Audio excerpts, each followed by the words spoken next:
Hello everybody and welcome. In this video I'm going to show you how to check serial number for your earbuds LG TONE Free.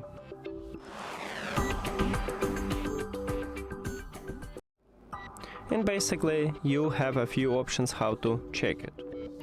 The first one, we can use a box, and at the top of your box, right here we have SN, what means serial number. So this is the first method how to check it. The second one is to use an application. So if you add your earbuds to the application, you need to open it of course, and if you add it, you will see the same menu. Right here you need to scroll down and go to software update. Click on it, check for updates, and we need to wait just a bit.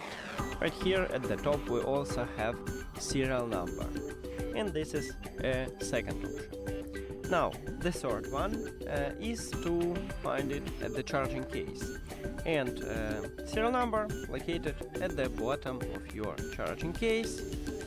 And right here I will zoom it for you.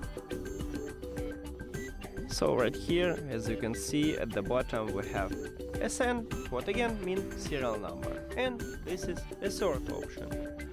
And that's it. Thank you for watching this video. If you found it helpful, please consider subscribing to the channel and leave a like on the video. See you later.